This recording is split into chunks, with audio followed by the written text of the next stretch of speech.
할렐루야. 주의 영원하심과 권세와 능력이 온 세상에 가득 차고 넘치고 있습니다. 천군 천사들 우리를 호위하는 가운데 천상의 찬양 소리가 울려 퍼지고 있습니다. 십자가 사랑이 없는 화려한 예배가 아닌 오직 주님이 십자가 복음의 능력이 임하는 그곳에 주님의 은총이 임하고 계십니다. 예수 그리스도께서 흘리신 보혈의 강물이 흐르는 곳에 하나님의 영광스러운 임재가 있습니다. 성령의 능력이 그곳 가운데 나타납니다. 세상의 죄악을 끊는 능력이 성령의 강력한 임재가 있을 때 나타나는 것입니다. 자, 오늘날 무수히 많은 예배가 드려지고 있어요. 화려한 예배가 드려지고 있어요. 그런데 죄악을 끊는 성령의 강력한 능력이 임하지 않고 있다는 것입니다. 자, 우리는 화려한 예배의 관객이 아닙니다. 우리는 우리 자신이 거룩한 영적 산제물로 하나님께 드려지는 예배자이라는 것입니다. 거룩한 영적 산제물이 되어서 산제물로 드려지는 십자가 사랑의 감동 있는 예배가 주님께서 허명하시는 예배입니다. 주의 백성들이 머무는 그곳에 영원한 구원의 근원이신 그리스도의 충만하신 사랑의 강물이 흘러넘치고 있습니다. 내주하시는 성령님의 이로 속에 항상 기쁨과 구원의 은총 넘치시기를 주님의 이름으로 축원합니다. 자, 우리의 영원한 대제사장이며 우리를 위해 중보하시는 예수 그리스도의 십자가 사랑이 우리 안에 가득 차길 바랍니다. 주님께서 우리의 구원을 위해서 심한 통곡과 눈물로 하나님께 기도하셨습니다. 자, 우리가 한 주간 살아오면서 심히 마음이 아파 애통하며 눈물을 흘릴 때도 있었습니다. 자, 그것은 한 영혼을 위한 하나님의 긍휼하신 그 긍휼하신 마음을 가지고 기도하기 때문입니다. 자, 하나님께서 우리가 애통하며 기도할 때 그 기도를 들으시고 하나님께서 응답을 하여 주십니다. 우리는 하나님의 깊은 사랑과 은총을 배우는 과정 가운데 있습니다. 고통스러운 연단의 과정은 신앙, 그러한 연단의 과정 가운데 그 신앙의 여정 가운데 그러한 모든 상황을 주님께서 허락하고 있다는 것입니다. 자, 우리는 우리가 고통을 당하고 있을 때 또 연단의 과정 가운데 하나님 우리에게 왜 이렇게 하십니까? 기도할 때가 있습니다. 그런데 그러한 모든 일들은 주님께서 예비하시고 우리에게 허락하신 은총의 길이라는 것입니다. 독생자 예수 그리스도께서 먼저 가신 그 길, 주님의 제자라면 그 길을 마땅히 걸어가야 된다는 것입니다. 우리가 연단의 과정, 또 우리가 애통의 기도를 드릴 때도 있는데 그것은 주님의 제자로서 마땅히 걸어가야 될 주님께서 예비하신 허락하신 길, 은총의 길이라는 것입니다. 자, 우리의 애통함은 하나님께서 허락하신 은혜의 산물입니다. 자, 애통하는 자가 복이 있나니 그들이 하나님의 위로를 받을 것이요, 이렇게 말씀하고 있습니다. 자, 우리가 애통한다는 것은 하나님께서 우리에게 은총을 주시려고, 은혜를 주시려고 그 상황을 허락하셨기 때문입니다. 자, 주님께서도 해산의 고통으로 우리를 낳으셨다 말씀하고 있습니다. 자, 그 십자가상의 해산의 고통이 우리를 위해 가신 주님의 길이고 예수 그리스도를 통해서 확증하신 하나님의 사랑이라는 것입니다. 자, 주님께서 새 힘을 우리에게 공급하고 있습니다. 주님께 새 힘을 공급받으시고 영원한 대제사장의 능력 가운데 승리의 큰 영광 누리시기를 주님의 이름으로 축원합니다. 아멘. 먼저 우리를 택하시고 부르시고 낳아주신 대제사장 예수 그리스도의 능력으로 주께서 우리를 이끌고 계십니다. 1절과 3절 말씀 같이 공부합니다.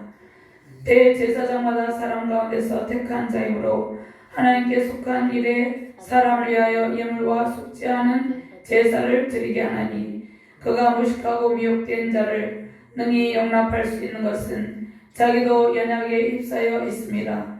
그러므로 백성을 위하여 속죄제를 드린 것 같이 또한 자신을 위하여도 드리는 것이 마땅하니라. 아멘. 큰 대제사장 예수 그리스도는 우리의 중보자이십니다. 우리의 모든 아픔을 주께서 친히 제율하셨습니다. 이미 우리가 겪는 모든 아픔을 주께서 다 겪으셨다는 것입니다. 예수님께서 부활승천하셔서 하나님 앞에서 저와 여러분들을 위해서 중보하고 계십니다. 우리를 위해서 기도하고 계십니다. 은혜의 보좌 앞에 담대히 나아갈 수 있는 길을 주께서 열어주셨습니다. 주님은 우리의 연약함을 긍휼하게 여기고 계십니다. 그리고 우리의 믿음을 더욱 견고하게 하십니다. 예수님은 왕, 제사장, 선지자 3중직을 수행하시며 율법을 완성하시고 구원을 완성하셨습니다. 우리는 예배자로 또 성만찬을 통해서 주님을 만나고 또 기도를 통해서 주님을 만납니다. 주님의 은혜로운 보좌 앞에 담대히 나아가고 있다는 것입니다. 하나님께서 구별된 자녀들에게 때를 따라 돕는 은혜를 베푸십니다. 예수님은 인자와 긍휼로 우리에게 은혜를 베푸시는 영원하신 완전하신 대제사장입니다. 영원한 대제사장 예수 그리스도께서 우리와 함께 계십니다. 히브리서 2장 17절 말씀에 그러므로 그가 범사의 형제들과 같이 되심이 마땅하도다. 이는 하나님의 일에 자비하고 신실한 대제사장이 되어 백성의 죄를 속량하려 하심이라. 아멘. 18절 말씀에 그가 시험을 받아 고난을 당하셨은즉 시험 받는 자들 능히 도우실 수 있느니라. 그러면 오늘 말씀의 전체적인 내용을 증거하기 전에 예수님은 누구입니까? 예수님은 하나님께서 택하신 완전하신 대제사장인데 먼저 예수님을 대제사장으로 택하셨는데 먼저 하나님께서 구약시대에 사람 가운데 대제사장을 세웁니다. 그런데 그 대제사장들은 사람 가운데서 세우셨는데 대제사장 완전하신 영원한 구원의 근원이신 대제사장 되신 예수 그리스도의 모형이라는 것입니다. 그들은 실체가 아니라는 것입니다. 실체이신 예수 그리스도를 위한 모형이었다는 것입니다. 그 다음에 구약의 대제사장들은 백성들에 대한 긍휼한 마음으로 속죄의 제사를 드리는데 그들 자신도 자신의 죄를 위해서 제사를 드려야 했습니다. 구약의 대제사장들은 불완전해요. 그들 자신도 죄가 있었어요. 그리고 대제사장은 직분을 맡도록 하나님의 부르심을 받았죠. 백성들의 대제사장들이 하는 일은 백성들의 죄를 위해서 속죄의 제사를 드립니다. 그리고 자신을 위해서도 하나님께 속죄의 제사를 드려야 했어요. 그것이 대제사장들의 임무였습니다. 그들이 백성들을 대표해서 제사장의 직무를 감당했지만 자신들 또한 죄인이었기 때문입니다. 그래서 아론의 후손 중에서 택한 대제사장들은 그들 자신이 또한 연약하여서 죄를 가지고 있었기 때문에 속죄의 제사를 드렸어요. 그런데 예수 그리스도는 죄가 전혀 없으신 분이죠. 완전하신 분이죠. 대제사장의 역할이 무엇입니까? 하나님과 원수된 인간 사이를 연결해 주는 일입니다. 그런데 구약의 대제사장들이 드리는 제사는 불완전해서 인간의 죄 문제를 사망 권세 문제를 해결할 수가 없었다는 것입니다. 그래서 예수 그리스도께서 완전하신 대제사장으로 이 땅 가운데 오셨습니다. 거룩하신 하나님 앞에 죄를 가진 인간이 나아갈 수 없기 때문입니다. 하나님께서 중보자이신 예수 그리스도를 통해서 우리가 하나님 앞으로 나아갈 수 있는 길을 열어주셨습니다. 사람으로 세운 대제사장은 불완전하여서 영원하신 대제사장이신 그리스도께서 이 세상에 오셔야만 했다는 것입니다. 근데 예수 그리스도께서 이 세상에 오시기 전에 먼저 사람 가운데서 택하여서 아론을 택하여서 대제사장으로 세우죠. 자, 대제사장의 역할이 무엇입니까? 예물과 속죄 제사를 드릴 때 모든 죄인을 대표합니다. 그래서 아론의 후손으로서 대제사장들 모두 하나님께서 지명했습니다. 그들 스스로 제사장이 되고 싶다고 해서 되는 것이 아닙니다. 자, 그리스도의 십자가 피 흘심의 의미를 깨닫지 못한 백성들은, 자, 그리스도의 십자가 피 흘심의 그 사랑, 그 고난의 의미를 깨달은 자만이 거룩한 영적 산제사를 드릴 수 있다는 것이에요. 자, 그리스도의 십자가 피 흘심의 의미를 깨닫지 못하는 백성들은 하나님의 사랑을 알지도 못한 채 헛된 예배를 드리고 있다는 것입니다. 헛된 예배를, 무수히 많은 구약에 무수히 많은 제사를 드렸고 무수히 많은 짐승들이 죽어갔지만 그들이 여전히 죄 가운데 있었고 더 큰 죄를 짓고 예수 그리스도를 십자가에 못 박히기까지 그러한 완악한 가운데 있었다는 것은 그들이 헛된 제사를 드렸기 때문이라는 것입니다. 그들을 대신해서 짐승이 죽어갈 때에 자신의 죄를 진정으로 회개하지 않았다는 것이에요. 지금도 마찬가지라는 것입니다. 무수히 많은 성도들이 헛된 예배를 드리고 있다는 것이에요. 대제사장의 역할이 예물과 속죄 제사를 드릴 때 그 속죄 제물, 그 자신이 쪼개지고 찢어지고 피를 내야 된다는 것을, 그 영광을 받아야 된다는 것을 깨달을 때 진정한 제사를 드릴 수 있었고, 오늘날도 예수 그리스도께서 나를 위해서 우리의 죄 때문에 피를 흘리셨다는 것을 깨달을 때 우리가 진정한 예배를 하나님께 드릴 수 있다는 것이에요. 예수 그리스도께서 완전한 인간으로 성육신하셔서 완전한 신성을 지니셨어요. 그런데 완전한 인성을 가지고 계셨기 때문에 우리의 모든 연약함을 다 담당하셨다는 것이에요. 성육신하신 주님께서 하늘의 모든 영광 보좌를 다 버리시고 이 세상에 오셔서 우리의 중보자가 되셨습니다. 그런데 우리의 아픔을 공감하시고, 왜 우리의 아픔을 공감할 수 있습니까? 예수님께서 우리의 죄 때문에 애통하셨고 우리의 죄 때문에 슬퍼하셨고 배반의 아픔도 겪었고, 주님께서 십자가를 지실 때 예수님의 제자들이 다 떠나갔어요. 배반의 아픔도 겪었다는 것입니다. 배고픔의 아픔도 겪었다는 것입니다. 비난의 화살도 당했어요. 멸시도 당했습니다. 조롱도 당했습니다. 우리의 모든 아픔을 아시고 공감하시고 이로운 사랑으로 우리를 위해 기도하고 계시다는 것입니다. 예수님께서 그 무슨 허물이 있어서 그러한 것을 당했습니까? 아무 죄가 없으세요. 아무 흠도 없으신 예수 그리스도께서 그 모든 고통을 당하셨기 때문에 우리가 이 세상을 살아가면서 신앙의 여정 가운데, 목회의 여정 가운데서 겪는 모든 아픔을 공감하시고 이로와 사랑으로 우리를 위해서 기도하고 계시다는 것입니다. 아멘. 자, 우리의 대제사장이신 그리스도께서 우리를 위해서 대표자로 구약의 무수히 많은 제사를 드렸지만 그들이 헛되이 예물을 가져오고 헛된 제사를 드렸기 때문에 주님께서 우리의 죄를 대신하여서, 모든 인류의 죄를 대신하여서 대표자로서 단 한 번의 희생의 제사로 우리의 죄와 사망 권세를 깨뜨렸다는 것입니다. 단번의 희생제물, 화목제물이 되셔서 희생의 제사를 드렸습니다. 하나님의 아들 독생자 예수 그리스도는 아론 계열의 대제사장들과는 다르게 죄는 없으신 분이라는 것입니다.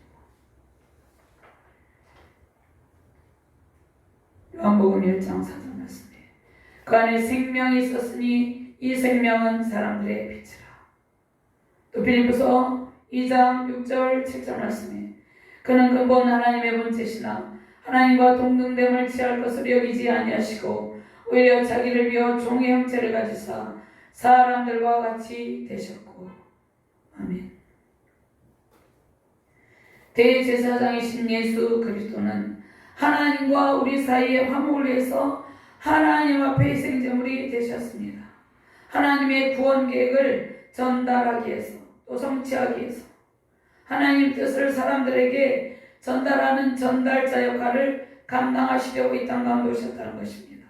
거룩하고 없는 주님의 몸을 속죄의 제물로 하나님께 드렸습니다. 영원한 생명의 근원이신 예수 그리스도께서 대제사장의 역할을 수행하셨는데 불완전한 것이 아니라 완전하게 수행하셨습니다. 대제사장이신 예수 그리스도의 은총으로 우리가 지금 예배자로 하나님 앞에 나오게 되었다는 것입니다. 로마서 12장 1절 말씀 찾아서 공독합니다.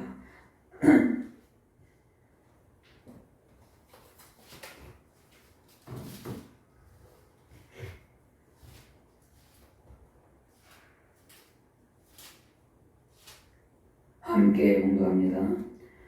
그러므로 형제들아 내가 하나님의 모든 자비하심으로 너희를 권하노니 너희 몸을 하나님이 기뻐하시는 거룩한 산제물로 드리라.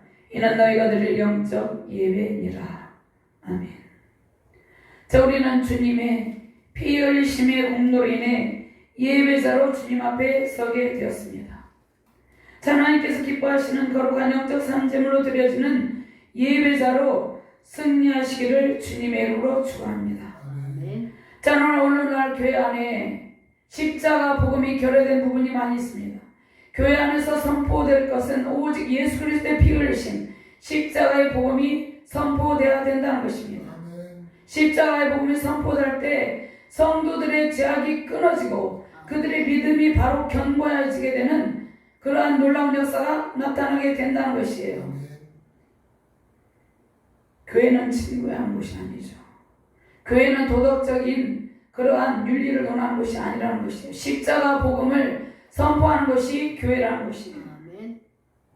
화려한 예배로 많은 사람들의 시선을 느끼는 사람들을 바라보는 그러한 예배가 아니라 하나님만을 바라보고 정말 구약에 쪼개진 짐승처럼 예수님께서 쪼개지며 찢어지며 피 흘리신 그러한 희생으로 우리가 구원받았음을 처절하게 느끼며 진정한 예배를 드리는 그 예배가 되어야 된다는 것입니다. 자, 대제사장의 직분은 오직 하나님의 부르심을 통해서 주어집니다. 하나님의 주권으로 아론에게 소명을 주시고 대제사장의 직분을 주셨어요. 그런데 그들을 대적하는 무리들이 있었죠. 다란, 다단, 아비람, 고라 자손이 아론과 모세를 대적했어요.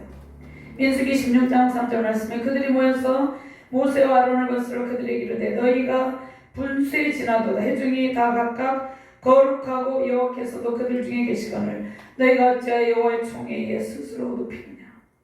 대제사장 아론은 스스로 대제사장이 된 것이 아니에요.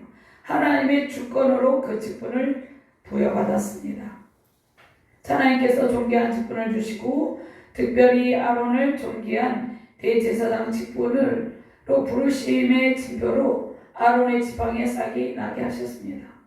자, 모세와 아론을 대적하던 자들은 하나님의 심판을 당합니다. 모두 산채로 땅속에 묻혀 죽음을 당합니다. 하나님께서 그 이유를 말씀하십니다. 민수기 16장 30절에서 33절 말씀. 만일 여호와께서 세일을 행하사 땅의 입을 열어 이 사람들과 그들의 모든 소유물을 삼켜 산채로 스울에 빠지게 하시면 이 사람들이 과연 여호와를 멸시한 것인 줄을 너희가 알리라. 그가 이 모든 말을 마치자마자 그들이 섰던 땅바닥이 갈라지니라.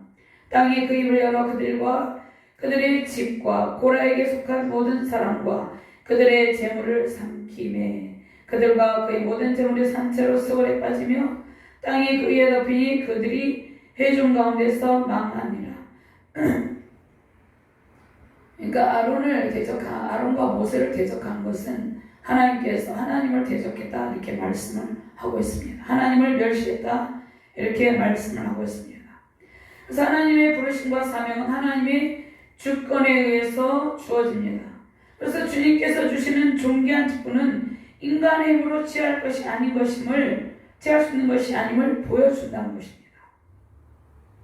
하나님께서 부르신 그 대제사장들은 하나님께서 하나님의 주권에 의해서 임명을 했다는 것입니다. 그런데 그들은 불완전했죠.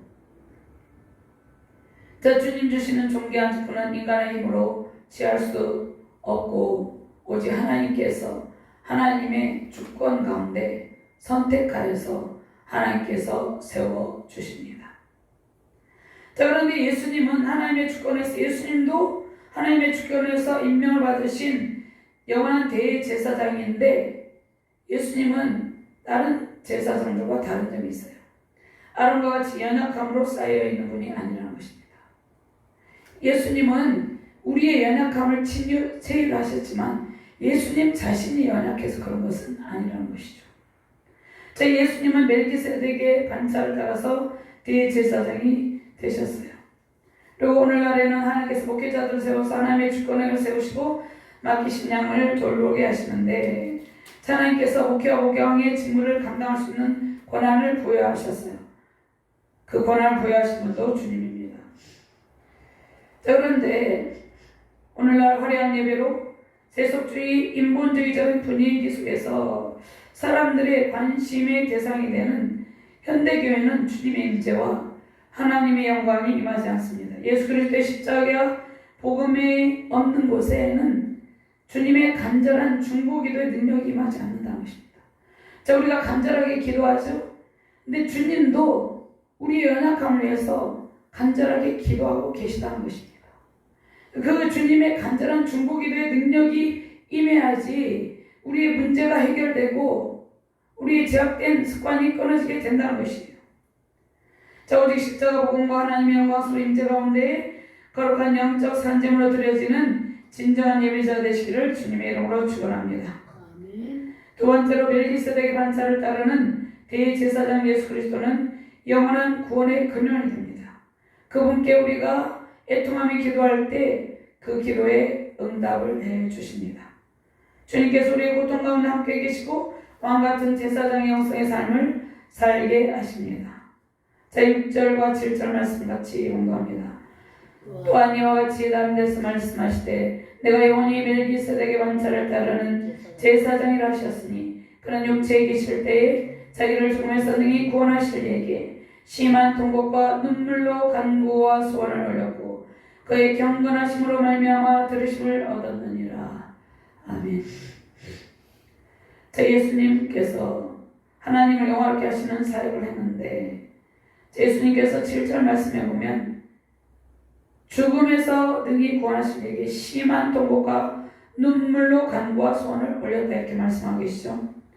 예수님의 사역은 하나님을 영화롭게 하시는 사역이에요. 하나님의 영광과 영화로움을 지니신 예수님께서 십자가 사역을 통해서 하나님을 영화롭게 하셨습니다.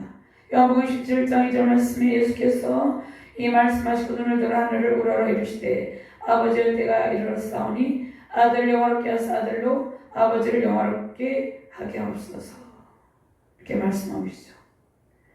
예수님은 완전하신 신성을 지니신 성육신하신 하나님 자신입니다. 예수님이 성육신하신 하나님 자신이라는 것이에요. 우리 하나님 아버지께서 이 땅에 성육신하셔서 자녀인 자식인 우리를 구원하러 이 땅에 친히 내려오셨다는 것이에요.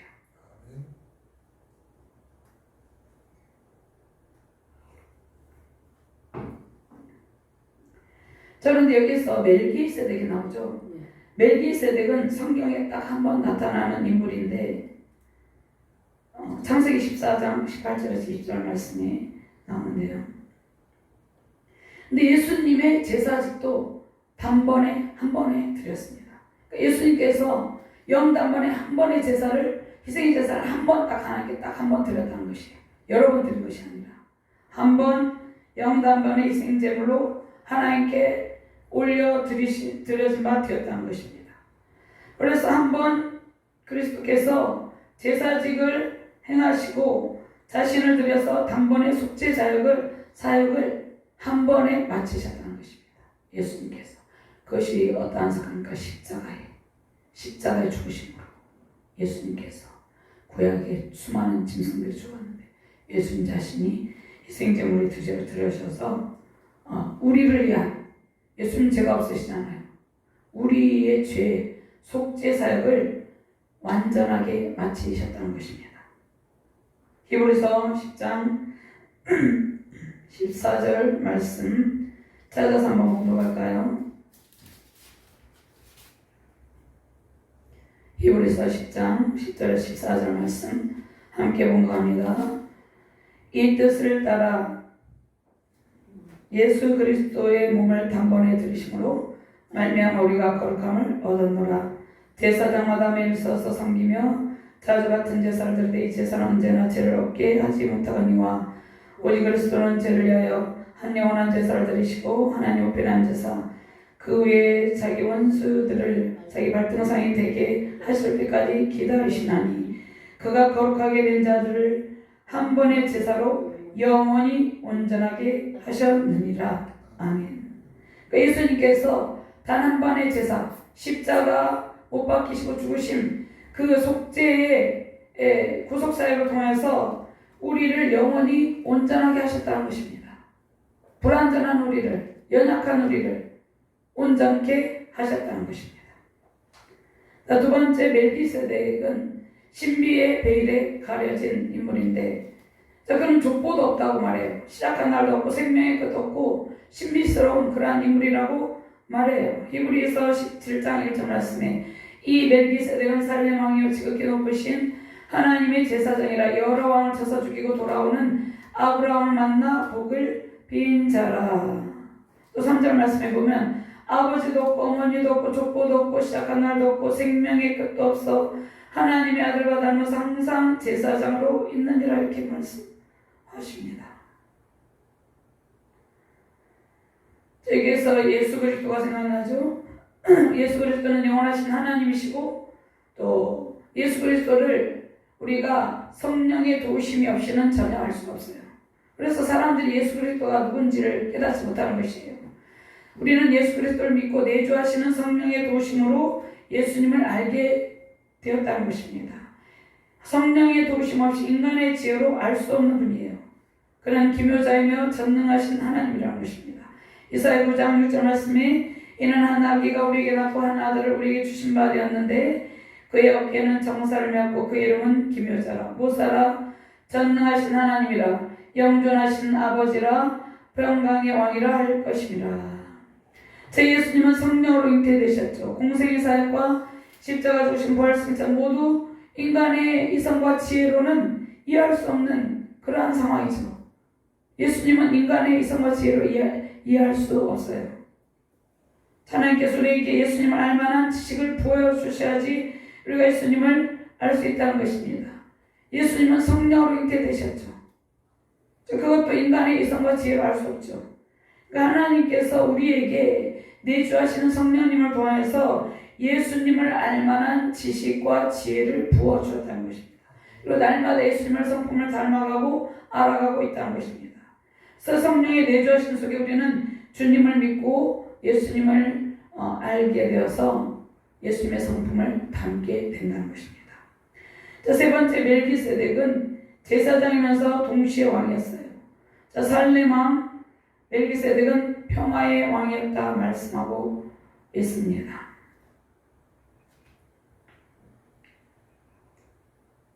히브리서 7장 2절 말씀에 아브라함이 모든 것의 10분의 1을 그에게 나누어 주니라. 그 이름을 해석하면 먼저는 의의 왕이요 그 다음 살렘 왕이니 곧 평강의 왕이다. 평강의 왕이다 말씀하고 있습니다.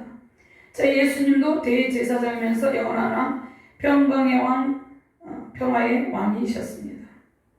그 다음에 멜기세덱은 율법이 선포되기 이전에, 율법이 공포되기 이전에 있었습니다.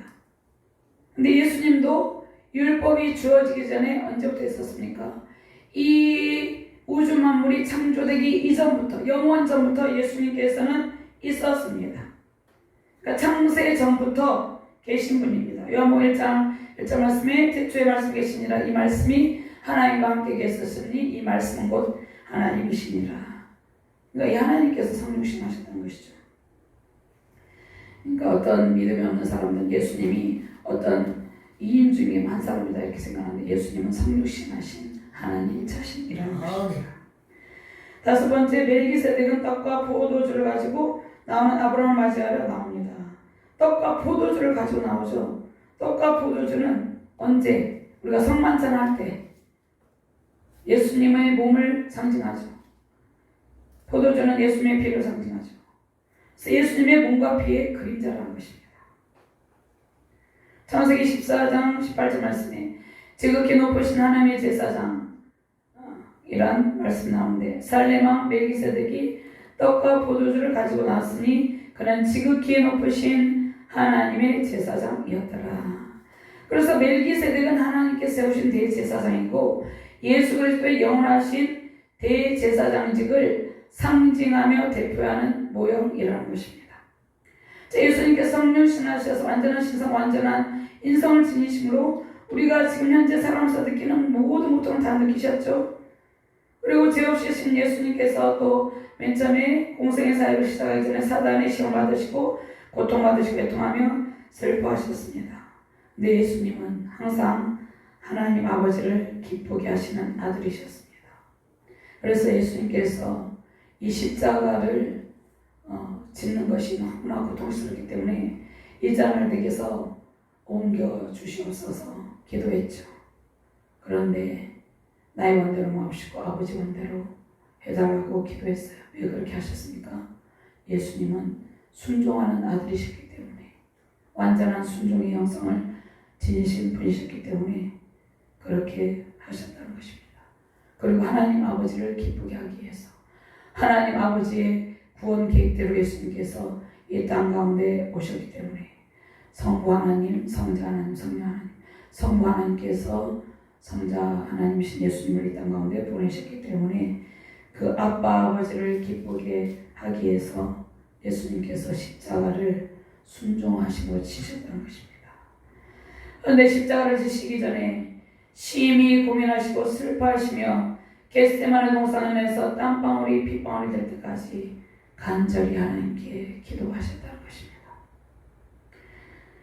누가복음 22장 44절 말씀 예수께서 힘쓰고에서 더 간절히 기도하시니 땀이 땅에 떨어지는 핏방울같이 되더라. 예수님께서 심한 통곡과 눈물의 기도를 올려드렸는데 예수님 자신의 뜻을 구하는 것이 아니라 오직 하나님 아버지의 뜻을 구했습니다. 간절히 애통하며 드리는 눈물의 기도, 주님의 부르짖음의 절규는 사랑하는 주의 백성들이 한 것이었어요. 하나님의 품을 떠난 절망에 신음하는 인간, 그 인간의 구원을 위한 기도였어요. 그런데 우리가 생각할 때 예수님께서 심한 통곡과 눈물로 드린 기도를 과연 하나님께서 들으셨나? 그 기도를 들으셨다면 왜 예수님께서 십자가에 못 박혀서 피를 흘리시고 죽으셨나? 이렇게 생각할 수도 있어요. 그런데 예수님께서 심한 통곡과 눈물로 드린 기도를 하나님께서 들으시고 응답하셨다는 것입니다. 그 응답이 무엇입니까? 십자가 고난의 잔을 마시고 죽음을 통과하시고 부활의 영광형으로 부활의 찬란한 영광형으로 주님께서 온 세상에 승리를 선포하셨다는 것입니다. 그러니까 이 기도를 들으신 하나님께서 주님의 지금 심한 통곡의 기도를 들으시고 살려주셨다는 것입니다. 살려주시되 주님의 영원한 부활의 영광으로 모든 죄와 사망 권세에서 영적으로 죽은 모든 하나님의 주의 택하신 백성들도 살려주셨다는 것입니다. 주님께서 십자가의 고난의 잔을 지나가게 모으시고 그런데 주님께서 이것은 나의 원대로 마시고 이 기도였습니다. 주님은 그 고난의 잔을 마시고 싶지 않았겠죠. 너무 고통스러운 것을 알기 때문에. 그러나 주께서 하나님의 뜻 가운데 기쁨으로 순종하셨어요. 고난의 잔, 주님은 완전한 인성을 가지고 있기 때문에 육체, 우리와 똑같은 동일한 이런 죄는 없지만 죄를 가지고 있기 때문에 그 아픔과 고통을 아시잖아요. 그런데 그 처절한 고통을 당하시고 고난을 당하셨죠. 하나님께서 주님의 간절한 기도를 시고 부활의 영광스러움으로 채우시고 하나님의 영화로우심으로 더욱더 존귀하게 하셨습니다. 예수님 하나님의 아들이시면서 순종의 길을 걸어가셨어요. 이러한 주님께서 우리의 모든 고통의 기도를 다 듣고 계십니다. 고난을 통과하게 하실 때도 있어요.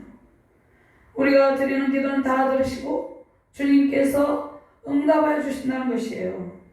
예수님 하나님의 뜻 가운데 십자가에 죽으신 후에 다시 살아나셨습니다.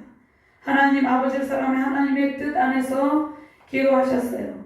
하나님께서 우리의 삶과 사역에 때로는 고통을 주실 때가 있어요. 애통하며 우리가 기도할 때가 있어요. 또 탄원의 기도를 드릴 때가 있어요. 저도 애통하며 눈물을 흘리며 정말 밤이 맞도록 기도할 때도 있고 정말 새벽마다 애통하며 기도할 때가 있어요. 그것이 그냥 저 개인의 어떠한 안위를 위해서 기도하는 것이 아니라 어떠한 영혼들 때문에 제가 애통하며 눈물 흘리며 기도하려야만 할 때가 너무나 많이 있다는 것이에요. 고통스러운 순간이 있어요. 배반의 아픔을 겪을 때도 있어요. 슬픔을 겪을 때도 있어요. 사람들의 까다로운 비난을 당할 때도 있어요. 근데 그것은 아무것도 아니죠. 예수님의 고통에 비하면 아무것도 아니라는 것입니다. 자, 고통의 순간에도 하나님을 온전히 신뢰하며 기도할 때 하나님께서 반드시 우리의 간구를 들으시고 응답해 주신다는 것입니다. 모리아산에서 번제로 드려줄 이삭을 살리신 하나님께서 우리의 믿음을 대시할 때도 있어요. 모리아산에서 이삭을 살려주셨죠. 심한 통곡과 눈물로 기도하신 주님을 죽음에서 건지시고 생명의 주 영원한 대제사장의 직무를 감당하게 하셨습니다. 예수님은 죄도 없고 십자가 형벌을 당하실 이유가 전혀 없음에도 불순종의 길, 반역의 길을 걷는 우리의 죄 때문에 고난의 길, 순종의 길을 걸어가셨습니다. 주님께서 걸어가신 그 길은 승리의 길, 영화로운 길, 영광의 길입니다. 충만한 생명의 길입니다. 영원한 생명의 근원이신 대제사장 예수 그리스도께서 우리의 기도를 돕고 계세요.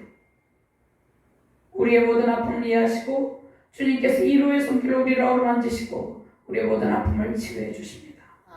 그리고 간구하는 기도에 통하는 기도를 들으시고 응답의 큰 기쁨을 안겨주실 것입니다. 그리고 안겨주십니다. 예수님은 우리 완전하신 대제사장, 우리의 영원한 구원의 근원이 되십니다. 죄와 상황 권세를 깨뜨리신 능력의 주님께서 우리의 모든 간구를 들으시고 응답하고 계십니다. 우리를 십자가에 못 박히시고 피를 흘리신 주님 가신 길은 십자가 부활의 길, 영광의 길임을 주께서 오늘 말씀을 통해서 보여주셨습니다. 죄와 사망 권세를 깨뜨리시고 죽음에서 우리를 건지신 주님의 십자가 사랑으로 구원의 큰 기쁨, 응답의 큰 기쁨 누리시기를 주님의 이름으로 축원합니다. 부활의 영광으로운 세상의 승리를 선포하시고 승천하신 예수 그리스도의 영원하신 속에서 모든 간구에 응답하시는 능력의 주님과 함께 하시길 바랍니다. 영원한 구원의 근원이 되시는 영원한 대제사장 예수 그리스도의 능력과 사망 권세에서 건져주신 하나님의 응답하심의 기쁨이 세우신 가정과 교회의 열방 가운데 충만하시기를 주님의 이름으로 축원합니다.